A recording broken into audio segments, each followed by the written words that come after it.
12시 많은 참여 바랍니다.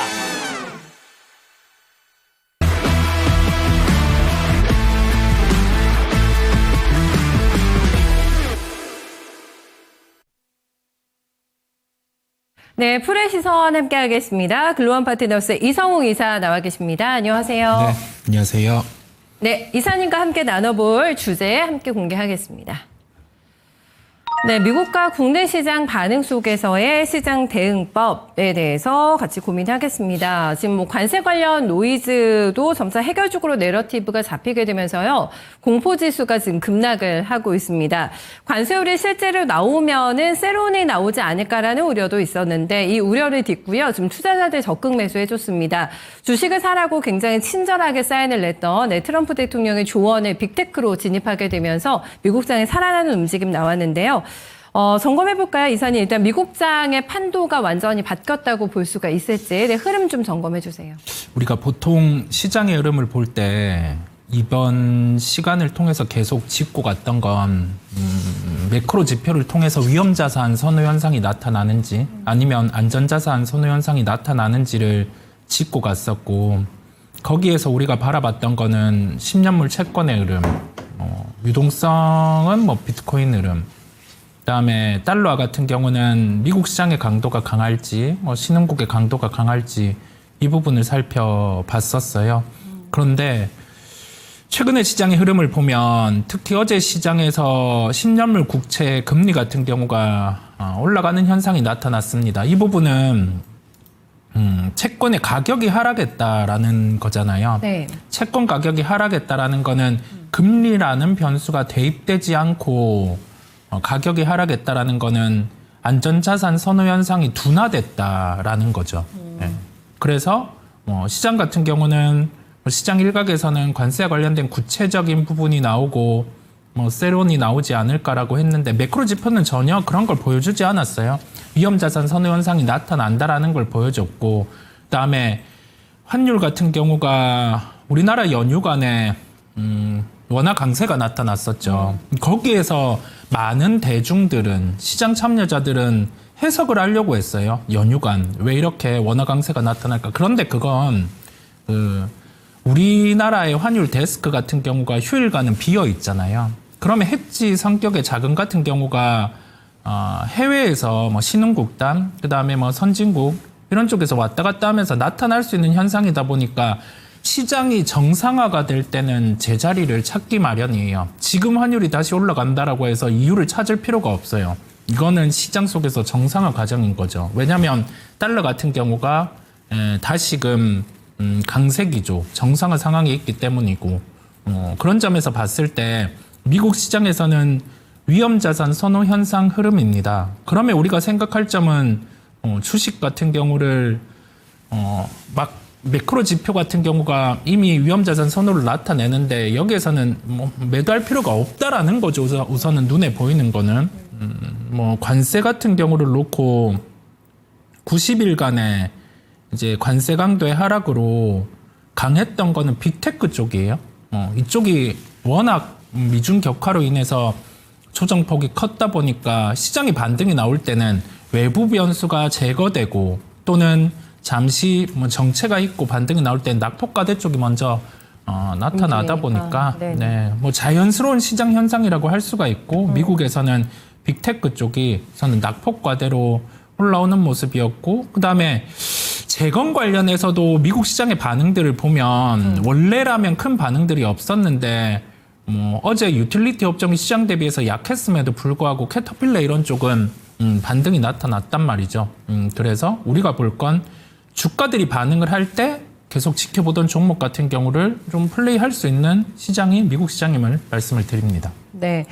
사장님, 저희가 미중 관세를 굉장히 주목했는데 관세 낮추면 달러고 못 낮추면 금 사야 된다. 이렇게 얘기를 했는데 어쨌든 달러 인덱스가 100 회복이 됐잖아요. 네. 달러는 그러면 추세 전환으로 간다고 봐도 되는 건지 어떤 시각이세요? 여기에서 한 103달러 이상으로 너무 강하게 나타나면 그때는 시장이 또 뭔가 해석을 하려고 할 거예요. 미국 시장이 그 정도 강달러 흐름이 나오면서 또 변동성이 커졌을 때는 다른 변수가 있을 건데 아마 지금 흐름으로는 박스권 흐름이 나타나지 않을까라는 생각이 들고 우리가 환율의 방향은 크게 중요하지는 않아요. 이 속도 같은 경우가 비정상적으로 붙어버리면 시장은 거기에서 뭐 연결된 자금들 왜냐하면 주식시장보다는 환시장의 자금 규모가 더 크기 때문에 그냥 포인트만 보는 거죠. 방향성은 크게 상관은 없는데 네. 지나치게 뭐 일간 폭보다 뭐 평균적으로 한 0.5% 움직였다라고 하면 갑자기 뭐 2, 3% 움직인다 어떤 방향이든 그랬을 때는 시장 충격을 줄 수 있기 때문에 네네. 그게 나타나는지 정도만 뭐 보시면 되겠습니다. 네, 알겠습니다. 기승전 지금 대선으로 움직이고 있는 국내 증시로 넘어가 보겠습니다. 네. 어제 하이킥을 삼전이 딱 날려주면서 이거 이제 지수장대나 했는데 그건 또 아닌 것 같고 네. 근데 오늘도 종목들의 판도가 그렇습니다. 지금 대선 쪽으로 좀 많이 맞춰져 있는 것 같은데 국내 시장의 색깔은 파악 어떻게 하고 계세요? 어제 그 시장 색깔의 변화가 나타났어요. 나왔어요? 네. 삼성전자 쪽으로 자금이 몰렸고 네. 그다음에 기존에 강했던 방산이나 조선 같은 경우가 조정이 나왔었어요. 깊었죠. 예, 네. 그러면 우리 생각할 점이 왜 시장 색깔의 변화가 나타났는지 주가는 빠르게 가장 먼저 움직이고 반응을 하기 때문에 어떤 재료가 있기 때문에 움직였던 거죠. 그래서 시장을 마감하고 보니 4시에 관세 같은 경우가 예상보다는 기간 같은 경우는 뭐 비슷하게 일기와 비슷했지만은 관세 강도가 급 떨어진 거죠. 그렇죠. 예, 그렇다 보니 몰릴 수 있는 테크 쪽으로 자금이 급하게 몰린 거고 그런데 이게 계속 지속되지는 않아요. 왜냐하면 네. 만약에 조선이나 방산, 뭐 엔터 이런 쪽이 실적이 없이 기대감만으로 주가가 올라갔다라고 하면 당연히 밀리는 게 맞죠. 근데 이게 실적 같은 경우를 내포하고 올라왔고 네, 네. 이게 또 비싼 구간도 아니고 실적에 대한 분기 연속성도 존재하는데 아, 비싸지 않아요? 그죠. 시장에서 이걸 다 팔고 무조건 테크 쪽으로 갈 필요는 없는 거거든요. 그렇군요. 왜냐하면 시장이 이제는 네. 위험자산 선호가 나타나니까. 예. 그래서 우리 생각할 점은 너무 일희일비할 필요는 없고 네. 만약에 여기에서 테크로 몰려서 조선이 뭐 고점 대비해서 조정이 20, 30% 나온다라고 하면 그냥 기계적으로 조선 사면 되는 거고 많은 생각을 하기보다 그냥 어떤 공식화할 수는 없지만 네. 위험자산 선호가 나타날 때는 상대적으로 강하다가 빠졌던 것을 뭐 진입하면 되는 그런 식의 접근을 열어두면 되겠습니다. 때로는 단순한 게 또 정답이 될 수도 있겠다라는 생각을 해보게 됩니다. 거래대금 조금 체크해드릴게요. 네. 거래대금 보면은 하나 에어로스페이스가 지금 5위권, 그리고 하나 오션, 현대로템, 그러니까 몰리는 거죠. 이렇게 빠졌던 종목에 대해서 지금 거래대금이 많이 몰리고 있는 상황인데 반등이 아직 강하게 나오진 않아요. 그리고 추가적으로 밀리는 조방들이 있습니다. 이런 거는 충분히 매수 기회로 잡을 수 있다라는 시각이셨는데 조금 더 깊이를 더 봐야 됩니까? 아니면 현재 구간에서도 좀 탐색 가능한 정도의 매수 구간이라고 보세요? 방산은 실적을 안고 많이 올랐고 재건이라는 변수가 있다 보니까 뭐 재건 프로젝트가 여기에서 진행된다라고 하면 방산은 좀 쉬어갈 수는 있어요. 방사는 조금 더 아래를 봐야 되는군요. 네, 좀 쉬어갈 수는 있대 이게 뭐 네. 추세를 깨는 흐름은 나타나지 않을 거라 생각을 합니다. 왜냐하면 나토 방위 같은 경우도 재건을 진행한다 하더라도 이게 뭐 감축이나 이런 요소는 없기 때문에 여전히 진행될 것으로 보고 방산보다는 조선이 그래도 확실히 유리한 상황임을 좀 열어둘 수가 있겠어요. 어제처럼 조정이 나오는 당일 색깔이 바뀌는 당일 때는 반대급부에 있는 그러니까 수급이 빠지는 쪽은 굳이 당일로는 살 필요가 없어요. 아, 그래도 그렇구나. 예, 적어도 네. 뭐 2, 3일 네. 짧으면 한 2일 정도는 가다 보니까 그런 식으로 활용해서 접근을 하면 되겠고요. 네. 이게 뭐 관세와 관련된 익스포저가 있던 업종 같은 경우 뭐 반도체, 자동차는 좀 약하기는 하지만 뭐 그런 쪽의 종목들이 반응이 있다 보니까 그냥 시장에서 외부 변수가 있었고 이게 제거되니 그냥 반등이 나오는데 시장이 동반해서 위험자산 선호니까 한쪽으로 막 몰리던 게 이제 유동성이 들어오면은 동반해서 올라올 수가 있거든요. 그래서 처음에는 뭐 낙폭과대, 그 다음에 실적, 그 다음에 또 뭐 이제 대선이 있으니까 뭐 개별주 이런 반응이 좀 연속될 수 있음을 열어둡니다. 결론적으로는 그럼 유동성이 이전보다는 더 풍부해질 것 같긴 하다. 네. 이게 대선이 진행되고 나면은 네. 특히 우리나라 같은 경우는 뭐 추경에 대해서 조금 더 증액을 했고 네. 근데 이게 추경에 대해서 증액을 했다라고 한 점으로 시장이 좋아진다라고 하기보다 추경이 만약에 단행이 됐어요. 그러면 처음에는 민간 쪽에 영향을 미치잖아요. 그래 이 논리로 내수가 좋아진다라고 해서 내수를 보면 또 애매한 거죠. 네네. 왜냐하면 내수 시장 규모보다 이게 우리는 수출의 성장 같은 경우에 규모가 더 크다 보니까 그렇죠. 내수 쪽 그러니까 이 유동성이 수출 기업으로 갈 수 있어야 돼요. 그러려고 하면은 필요한 함수가 우선은 관세에 대한 협상의 해결. 네. 이게 뭐 낮게 되든 높게 되든 해결에 대해서 딱 기준이 마련이 되고 그러면 수출 기업들 같은 경우도 좀 뭐 어느 정도 연간 실적의 예상이라든지 그런 부분을 할 수 있다 보니까 가이던스가 올라갈 수도 있는 것이고. 예, 그렇다 예. 보니까 지금 바라볼 거는 뭐 1차원적으로 단순히 뭐 유동성이 들어오니까 내수 쪽 같은 경우를 부양안이 좋아진다라는 거는 너무 판에 박힌 공식. 네, 예. 판에 박힌 거고 주가 뭐 올랐고 뭐 PBR 0. 뭐 몇 배 이하짜리를 올려서 뭐 그렇게 한다라는 거는 너무 짜치잖아요. 그죠? 소위. 네, 그렇다 보니 이게 성장의 함수를 대입해서 지금은 더 성장이 나올 수 있는 쪽 유동성이 들어오면 시장은 뭐 버블도 충분히 네. 나타날 수 있다 보니까 그 부분을 생각하시는 게 좀 낫겠습니다. 그래요. 버블 가능성까지 함께 언급해 주셨습니다. 결국에는 지금 색깔 변화가 나왔고 이 색깔 변화 초입 구간에서는 이렇게 행동하라 라는 거를 가이드라인을 조금 잡아주셨습니다. 그러니까 실적 훼손 없는 거는 그냥 쭉 밀고 가도 된다라는 의견이신 거예요? 네, 실적에 대해서 추정치가 만약에 꺾이는 쪽은 네. 뭐 방산이 만약에 여기에서 실적 추정치가 영업이익 기준 예를 들면 뭐 올해 연간 실적 추정치가 1,000억인 기업이 있다라고 해요, 예상치. 근데 2분기 실적이 나오고 추정치가 막 950억, 900억 이렇게 낮아질 때는 보면 안 되겠죠. 왜냐하면 실적이 이제는 꺾이는 상황이다 보니까. 근데 현재까지는 그런 상황이 아니고 뭐 그다음에 실적 추정치 변화가 없는데 주가는 조정이 나와요. 그러면 여기에서는 다시금 실적을 볼 땐 실적에 맞춰서 올라갈 수 있다 보니까 뭐 여전히 좀 볼 수 있는 시각임을 지금까지는 열어둡니다. 네. 알겠습니다. 이렇게 큰 틀을 잡아주셨는데 그러면은 조금 더 구체화해서 들어가 보도록 하겠습니다. 색깔의 변화가 나타나고 있는 위험자산 선호도가 다시 나타나고 있는 시장에서의 선택은 어느 쪽으로 가야 될까요?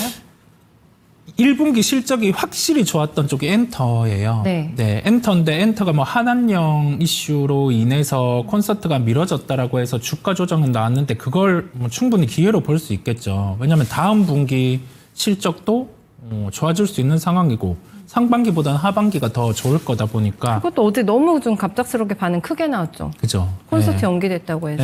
예. 뭐 그런 조정 활용해서 펀더멘탈 이상 없는 기업들은 볼 수 있고 그 중에서는 1분기 실적 강도로 봤을 때는 YG 엔터, 뭐 하이브, JIP, SM순 그 정도로 볼 수 있겠고 그다음에 반도체를 봐야 하기는 해요. D램 가격 같은 경우를 삼성전자가 이제는 올리겠다라고 얘기를 했다 보니까 그러면 가격을 올리는 와중에서는 가동률도 이제는 올라갈 수 있는 상황이거든요. 그래서 삼성전자를 뭐 봐야 되겠지만은 나머지 이제 전공정 기업들, 뭐 솔브레인 이런 기업들도 좀 함께 볼 수 있음을 열어두고 종목들 같은 경우를 바라보시면 되겠습니다. 네.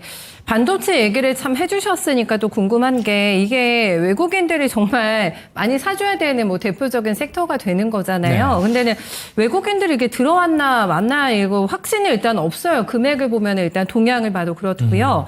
그런데 이 반도체가 강하게 힘있게 올라간 외국인들의 컴백이 중요할 것 같은데 맞습니까? 외국인들이 돌아와줘야 되는 건가요? 뭐 그런 면이 확실히 있기는 합니다. 네. 뭐 시장을 사줘야 뭐 삼성전자 같은 경우는 특히 뭐 지수를 타는 종목이라고 하죠. 지수에 영향이 많다 보니까 또 외국인이 들어와줘야 조금 더 좋아질 수 있다라는 얘기를 드리고요. 여건은 어떻습니까? 외국인들 우리 시장 살만한가요?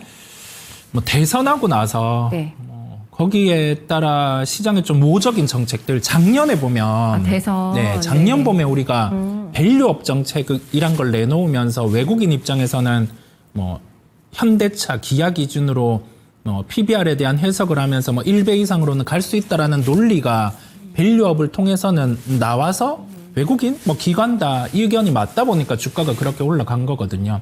그런 것처럼 뭐 밸류업에 준하는 또는 그 이상의 주식시장을 부양할 수 있는 정책이 나오면 외국인은 그에 맞춰서 돌아올 수 있지 않을까라는 생각을 해봅니다. 네, 알겠습니다. 밸류업과 외국인들의 연결고리 확인해 볼 거고요. 정책주는 왜 얘기 안 해주시지? 하실 네. 것 같아가지고. 정책은 짧게라도 뭐, 한 코멘트 부탁드릴게요. 종목들이 네. 많이 반응들을 했는데 교집합은 AI 쪽이거든요. AI요? 네, 그래서 AI 쪽 같은 경우는 우리나라 쪽은 조금 약하기는 한데 뭐 AI 연결해서 뭐 로봇 이런 쪽도 같이 볼 수 있고 뭐 주가 빠졌다 보니까 네, 그래서 네. 계속 아이디어를 한번 확장해 보면서 생각을 하고 내수는 좀 안 봤으면 좋겠어요. 내수 얘기들이 명확하시네요. 많은데 네. 좀 그런 고리타분한 것보다 조금 네. 더 확장을 해서 생각하시면 되겠습니다. 알겠습니다. 네, 강조해 주신 부분 저희 잘 기억해 둘게요. 네. 고맙습니다. 감사합니다. 네, 내수주보다는 지금 실적에 나오는 수출주가 시장을 끌고 갈 거다. 그리고 정책주는 너무나 관심이 많으시니까 또 코멘트 넣어주신 거는 AI하고 로봇이 좀 대안이 될 수 있을 거라고 봐주고 있고요. 삼성전자를 필두로 한 반도체 역할 중요합니다. 외국인들 밸류 프로그램에 대한 조금 더 믿음을 가지고 우리 시장에 들어와 줄 수 있을까요? 네, 이 부분 잘 확인해 보시면 될 것 같네요. 네, 이성웅 이사와 함께했습니다.